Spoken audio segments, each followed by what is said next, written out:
Mohammed Bashar, education officer, bank manager, Krishna corporate.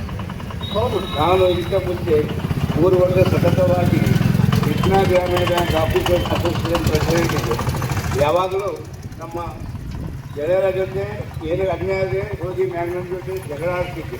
ಸಹಕರಿಸುವಾಗಲಿ ಯಾವುದೇ traffic ಆಗಲಿ ಮುಂದುವರೆ ಇರ್ತೀವಿ.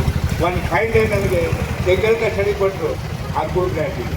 ಆ ಸಿಂಗಲ್ ಕಸ್ಟಡಿಯಲ್ಲಿ ನನಗೆ 1 ವರ್ಷ ಇಟ್ಟು ಆಮೇಲೆ ಆಗಲಾದ ಚಾರ್ಜ್ ಚಾರ್ಜ್ ಶೀಟ್ ಹಾಕಿ ನನ್ನ ಮೇಲೆ ಕ್ರಿಮಿನಲ್ ಕೇಸ್ ಮಾಡಿ, ಪೊಲೀಸ್ ಕೇಸ್ ಮಾಡಿ.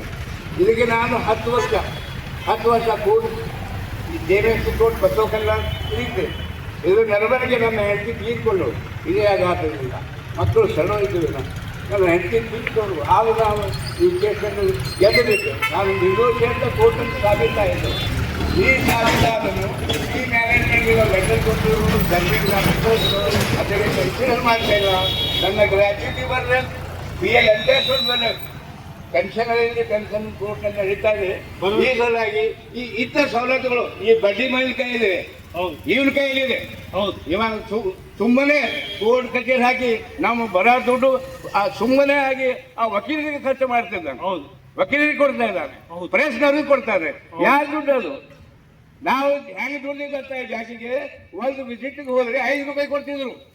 ಆ ಕಾಲದಲ್ಲಿ ಬ್ಯಾಂಕ್ನಾಗ ದುಡ್ಡಿಲ್ಲ. ಒಂದು ವಿಸಿಟಿಗೆ 5 ರೂಪಾಯಿ, ಒಂದು ನೈಟ್ ಹಾಡಿಗೆ 5 ರೂಪಾಯಿ.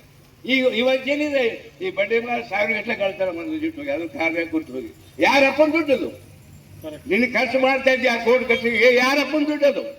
ನಮ್ಮಂತ ದುಡ್ದಾರ ದುಡ್ಡು ನೀನು ಕೆಳಗೆ ಹಾಕಿ ಕೂತ್ಕೊಂಡು ಬಿಟ್ಟಿದ್ಯಾ. ಇದು ನೀನು ಬಹಳ ನಿರ್ದಯಿ.